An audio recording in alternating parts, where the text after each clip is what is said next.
మోహన్ బాబు గారు TV 9 journalist మీద చేసుకున్న దాని గురించి ఓన్ సావదొప్పుతున్నారు. కానీ ఇక్కడ పర్స్పెక్టివ్ ప్రకారం చూస్తే జర్నలిజం ఈ టీవీ 9 వాళ్ళదైనా సరే అక్కడ ఉన్న జర్నలిస్టులే తప్పు ముమ్మాటికి. ఇది మటుకు నేను చెప్తున్నాను. ఎందుకంటే వాళ్ళు ఎంత సెలబ్రిటీస్ అయినా వాళ్ళ ఫ్యామిలీలో ఇలాంటి సిచ్యువేషన్ జరుగుతున్నప్పుడు వాళ్ళు హై టెన్షన్లో ఉంటారు, ఎంతో బాధలో ఉంటారు. మీరు వాళ్ళకు ఒక ప్రైవసీ ఇవ్వకుండా వాళ్ళ కొంప చుట్టూ తిరుగుతూ సరే మోహన్ బాబు గారు రిలీజ్ చేసిన ఆ నోట్లో కూడా చెప్పారు, ఆ ఆడియో క్లిప్లో కూడా జర్నలిజం వాళ్ళు ఇష్టం వచ్చినట్లు వేస్తున్నాను, నేను దానివల్ల చాలా ఆందోళనకు గురవుతున్నానని.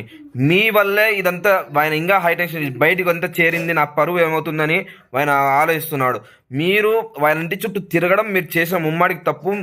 మనోజ్ అన్నతో పాటు మీరు లోపలికి వెళ్ళి మైక్ పెట్టినప్పుడు ఆ సిచ్యువేషన్లో ఎవడున్నా సరే ఇంకొకడైతే తలకాయ పగలదెంగిండు. ఇది మటుకు నిజం చెప్తున్నాను. మీరు దయచేసి వాళ్ళకి ప్రైవసీ ఇవ్వండి. దయచేసి వాళ్ళు జరిగేదేదో వాళ్ళు చూసుకుంటారు, అయిపోగొట్టండి. ఇక్కడితో దీన్ని వదిలేయండి. అందరికీ చెప్తున్నారు. ఇది ఈ